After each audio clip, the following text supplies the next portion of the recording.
ಹೇಳೋದು ತಿನ್ನೋದು ಬದನೆಕಾಯಿ ಅಂತಲ್ಲ ಅದೇ ಇಲ್ಲೂ ಆಗ್ತಾ ಇರೋದು ನೋಡಿ. ಚಾರ್ಜ್ ಶೀಟ್ ನಲ್ಲಿ ಉಲ್ಲೇಖವಾಯಿತು ಚಪ್ಪಲಿಯ ಏಟು. ಪವಿತ್ರ ಗೌಡ ಚಪ್ಪಲಿ ಮೇಲೂ ಕೂಡ ರೇಣುಕಾಸ್ವಾಮಿ ರಕ್ತದ ಕಲೆ ಇರೋದು ಪತ್ತೆಯಾಗಿದೆ. ಅದು ಕೂಡ ಒನ್ ಆಫ್ ದ ಸಾಕ್ಷಿ. ಪವಿತ್ರ ಮನೆಯಲ್ಲಿ ಚಪ್ಪಲಿ ಏನು ಕಲೆಕ್ಟ್ ಮಾಡ್ಕೊಂಡಿದ್ರು, ತಗೊಂಡು ಹೋಗಿದ್ರು ಅಧಿಕಾರಿಗಳು, ಅದನ್ನ FSLಗೆ ಕಳಿಸ್ಕೊಟ್ಟಿದ್ರು. ಅಲ್ಲಿಂದ ವರದಿ ಬಂದಿದೆ. ಹೌದು, ಈ ಪವಿತ್ರ ಗೌಡ ಧರಿಸಿದ್ದ ಚಪ್ಪಲಿ ಮೇಲೂ ಕೂಡ ರೇಣುಕಾಸ್ವಾಮಿಯ ರಕ್ತದ ಕಲೆ ಇದೆ ಅಂತ. ಹಾಗಾಗಿ ಇದೆಲ್ಲವೂ ಕೂಡ ಕಂಟಕ ಆಗ್ತಾ ಇದೆ ಪವಿತ್ರ ಗೌಡಗೆ ಅಂತ. ಪವಿತ್ರ ಗೌಡ ಬಹಳ ನಿರೀಕ್ಷೆಯಲ್ಲಿದ್ದೇನಕ್ಕೆ ಗೊತ್ತಾ? ಕಾನೂನಲ್ಲಿ ಮಹಿಳೆಯರಿಗಿರುವಂತಹ ಒಂದಷ್ಟು ಅವಕಾಶಗಳನ್ನ ಉಪಯೋಗಿಸಿಕೊಂಡು ಬೇಲ್ ಸಿಗಬಹುದು ಅನ್ನುವಂತ ನಿರೀಕ್ಷೆಯಲ್ಲಿದ್ರು. ಆದ್ರೆ ಈಗ ಅದೆಲ್ಲದಕ್ಕೂ ಕೂಡ ಕಂಟಕ ಆಗೋ ಸಾಧ್ಯತೆ. ಈ ಚಾರ್ಜ್ ಶೀಟ್ ಕಾರಣ ಕಿಲ್ ಹಿಮ್ ಅನ್ನುವಂತ ಒಂದು ಹೇಳಿಕೆ, ಆಕೆ ಚಪ್ಪಲಿಯಿಂದ ಹೊಡೆದಿದ್ದು, ಈಕೆಯೇ ಕೊಲೆಗೆ ಪ್ರಚೋದನೆ ಕೊಟ್ಟಿದ್ದಾಳೆ ಅನ್ನುವಂತಹ ವಿಚಾರ ಇದೆಯಲ್ಲ, ಅದೆಲ್ಲವೂ ಕೂಡ ಕಂಟಕ ಆಗ್ತಾ ಇದೆ. ಪ್ರಮುಖವಾಗಿ ಆಕೆ ಧರಿಸಿದ್ದ ಚಪ್ಪಲಿ, ಆ ಚಪ್ಪಲಿಯ ಮೇಲೂ ಕೂಡ ರೇಣುಕಾಸ್ವಾಮಿಯ ರಕ್ತದ ಕಲೆ ಇರೋದು ಪತ್ತೆಯಾಗಿದೆ. ಹಾಗಾಗಿ ಹೇಳ್ತಾ ಇರೋದು FSL ರಿಪೋರ್ಟ್, CFSL ರಿಪೋರ್ಟ್ ಎಲ್ಲವೂ ಕೂಡ ಮಾರಕ ಆಗ್ತಾ ಇದೆ ಡಿ ಗ್ಯಾಂಗ್ಗೆ ಅಂತ.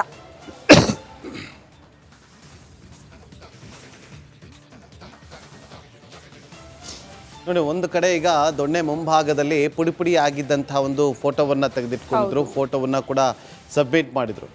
ಈಗ ಇದೆಲ್ಲವೂ ಕೂಡ ಯಾವಾಗ ಚಾರ್ಜ್ ಶೀಟ್ ಸಲ್ಲಿಕೆ ಆಗಿದೆ, ವಾಟ್ ನೆಕ್ಸ್ಟ್ ಅಂತೇಳಿ ಪ್ರತಿಯೊಬ್ಬರಲ್ಲೂ ಕೂಡ ಪ್ರಶ್ನೆ ಮಾಡುತ್ತೆ. ನೆಕ್ಸ್ಟ್ ಪ್ರೋಸೆಸ್ ಹೇಗಿರುತ್ತೆ ಅಂತ. ಈಗ ಅದನ್ನ ಇಟ್ಕೊಂಡು ಚಾರ್ಜ್ ಶೀಟ್ ಸಲ್ಲಿಕೆ ಆದ ಬಳಿಕ ಅದನ್ನ ಪರಿಶೀಲನೆ ಮಾಡ್ತಾರೆ. ಎಲ್ಲವನ್ನು ಕೂಡ ಪರಿಶೀಲನೆ ಮಾಡಿದ ಬಳಿಕ ಅದು CC ಆಗುತ್ತೆ, ಅಂದ್ರೆ ಸರ್ಟಿಫೈಡ್ ಕಾಪಿ ಆಗುತ್ತೆ. ಅಪ್ಡೇಟ್ ಬ್ರೇಕಿಂಗ್ ಈಗ ಲಭ್ಯವಾಗ್ತಾ ಇದೆ. ರೌಡಿ ಗ್ಯಾಂಗ್ ವಿರುದ್ಧ ಚಾರ್ಜ್ ಶೀಟ್ ಸಲ್ಲಿಕೆ ಆಗಿದೆ. ತಾಯಿ ಪವಿತ್ರ ಗೌಡಳನ್ನು ನೆನೆದು ಪುತ್ರಿ ಪೋಸ್ಟ್ ಅನ್ನ ಮಾಡಿದ್ದಾರೆ. ತಾಯಿ ನೆನೆದು ಪುತ್ರಿ ಖುಷಿ ಭಾವುಕವಾಗಿ ಪೋಸ್ಟ್ ಅನ್ನ ಮಾಡಿದಾರಂತೆ. ನಿನ್ನನ್ನು ತಾಯಿಯಾಗಿ ಪಡೆದಿದ್ದು ಪುಣ್ಯ, ಕಣ್ಣು ಮುಚ್ಚಿಕೊಂಡು ನಂಬಿದ್ರು ಅದು ನೀನೇ. ಹೆತ್ತ ಮಗಳು ತಾಯಿಯ ಬಗ್ಗೆ ಇವತ್ತು ಪೋಸ್ಟ್, ಅಂದ್ರೆ ಒಂದು ಮೊರಾಲ್ ಆಗಿ ಸಪೋರ್ಟ್, ನಾನು ತಾಯಿಯೊಂದಿಗೆ ಇದ್ದೀನಿ ಅನ್ನೋ ಒಂದು ಸಂದೇಶವನ್ನ ರವಾನೆ ಮಾಡೋದಕ್ಕೆ. ಈಗ ಚಪ್ಪಲಿಯಲ್ಲಿ ಹೊಡೆದಿದ್ದು, ಕಿಲ್ ಹಿಮ್ ಅಂದಿದ್ದು, ಇದೆಲ್ಲವೂ ಕೂಡ ಕಾನೂನಾತ್ಮಕವಾದಂಥ ಹೋರಾಟಗಳು ನಡೆಯುತ್ತೆ. ಆದರೆ ಇಷ್ಟೆಲ್ಲ ಆದರೂ ಕೂಡ ಒಂದು ಕಡೆ ಕುಟುಂಬಸ್ಥರು ಜೈಲಿನ ಬಳಿ ದೌಡಾಯಿಸಿದ್ದಾರೆ ಮಗಳನ್ನು ಬೀಟ್ ಮಾಡಬೇಕು ಅಂತೇಳಿ. ಮತ್ತೊಂದು ಕಡೆ ತಾಯಿಯ ಬಗ್ಗೆ ಪೋಸ್ಟನ್ನು ಮಾಡಿದ್ದಾಳೆ ಮಗಳು.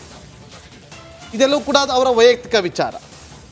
ತಾಯಿಯನ್ನು ಇಂಥ ಸಂದರ್ಭದಲ್ಲಿ ಸಪೋರ್ಟ್ ಮಾಡಬೇಕಾಗಿರುವಂಥ ಕರ್ತವ್ಯ ಮಾಡ್ತಿದ್ದಾರೆ, ಆ ಕೆಲಸ ಆಗ್ತಾ ಇದೆ. ಆದರೆ ಈಗ ಕಾನೂನಾತ್ಮಕವಾದಂಥ ಹೋರಾಟಗಳು ಈಗ CC ಆದಮೇಲೆ ಸರ್ಟಿಫೈಡ್ ಕಾಪಿ ಆದ ಬಳಿಕ ಈ 17 ಜನ ಆರೋಪಿಗಳ ಪರ ವಕೀಲರು ಅದನ್ನು ತಗೊಳ್ತಾರೆ. ಒಂದೊಂದು ಸರ್ಟಿಫೈಡ್ ಕಾಪಿನ ತಗೋತಾರೆ. ಆ ಸರ್ಟಿಫೈಡ್ ಕಾಪಿನ ತಗೊಂಡು ಅದನ್ನು ಸ್ಟಡಿ ಮಾಡ್ತಾರೆ. ಸ್ಟಡಿ ಮಾಡಿ ನಮ್ಮ ಕಕ್ಷಿದಾರನ ಯಾವ ಸೆಕ್ಷನ್ಗಳಲ್ಲಿ ಇದೆ ಅಂತೇಳಿ ಏನೆಲ್ಲ ಆತನ ಮೇಲೆ ಕೇಳಿ ಬಂದಿರುವಂಥ ವಿಚಾರಗಳು ಅದೆಲ್ಲವನ್ನು ಕೂಡ ಸ್ಟಡಿ ಮಾಡ್ತಾರೆ. ಅದನ್ನ ಹೇಗೆ ಡಿಫೈನ್ ಮಾಡಬೇಕು ಅನ್ನೋದ್ರ ಬಗ್ಗೆ ಕೂಡ ಅವರು ಪ್ಲಾನಿಂಗ್ ಅನ್ನ ಮಾಡ್ಕೊಳ್ತಾರೆ. ಕಾನೂನಾತ್ಮಕವಾದಂಥ ಹೋರಾಟಕ್ಕೆ ಅವರು ಸಜ್ಜಾಗ್ತಾರೆ. ಮತ್ತೊಂದು ಬ್ರೇಕಿಂಗ್ ಅಪ್ಡೇಟ್ ಲಭ್ಯವಾಗ್ತಾ ಇದೆ. ರಿಪಬ್ಲಿಕ್ ಹಣದಲ್ಲಿ ಮತ್ತೊಂದು ಎಕ್ಸ್ಕ್ಲೂಸಿವ್. ರೇಣುಕಾ ನಕಲಿ ಖಾತೆಯಿಂದ ಮೆಸೇಜ್ ಮಾಡಿದ್ದಾನೆ. ಇನ್ಸ್ಟಾಗ್ರಾಮ್ ಮೂಲಕ ಅಶ್ಲೀಲ ಸಂದೇಶ.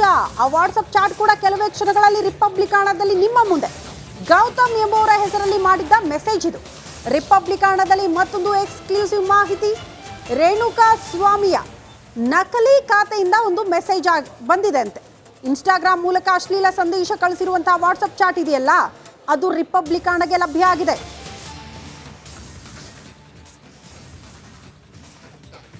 ನೋಡಿ, ಈಗ ನಮ್ಮ ಸ್ಕ್ರೀನ್ ಮೇಲೆ ನೀವೇನು ಗಮನಿಸ್ತಾ ಇದ್ದೀರಿ, ಇದು ನಕಲಿ ಖಾತೆಯನ್ನು ಸೃಷ್ಟಿ ಮಾಡಿಕೊಂಡು ಗೌತಮ್ ಅನ್ನೋ ಹೆಸರನ್ನು ಸೃಷ್ಟಿ ಮಾಡಿಕೊಂಡು ಅದರಿಂದ ನಕಲಿ ಖಾತೆಯನ್ನು ತೆರೆದು ಆ ಮೂಲಕ ಸಂದೇಶಗಳನ್ನು ಕಳಿಸ್ತಾ ಇದ್ದ. ಒಂದಷ್ಟು ಫೋಟೋಗಳನ್ನು ನಾವು ತೋರಿಸೋದಕ್ಕಾಗೋದಿಲ್ಲ, ಅದನ್ನು ಬ್ಲರ್ ಮಾಡಲಾಗಿದೆ. ಒಂದಷ್ಟು ವಿಚಾರಗಳು ಕೂಡ, ಒಂದಷ್ಟು ವರ್ಡ್ಸ್ಗಳನ್ನು ಕೂಡ ಅಲ್ಲಿ ಬ್ಲರ್ ಮಾಡಿದ್ದೀವಿ. ಅಷ್ಟು ಅಸಭ್ಯವಾಗಿ ಅಶ್ಲೀಲವಾಗಿ ರೇಣುಕಾಸ್ವಾಮಿ ಸಂದೇಶವನ್ನು ಕಳಿಸಿದ್ದ. ಇದು ಅಕ್ಷಮ್ಯ ಅಪರಾಧ. ಯಾವುದೇ ಹೆಣ್ಮಕ್ಳಿಗಾದ್ರೂ ಈ ರೀತಿ ಮಾಡಬಾರ್ದು. ಯಾವುದೇ ಹೆಣ್ಮಕ್ಳು ಕೂಡ ಈ ಥರ ಮಾಡಬಾರ್ದಿತ್ತು.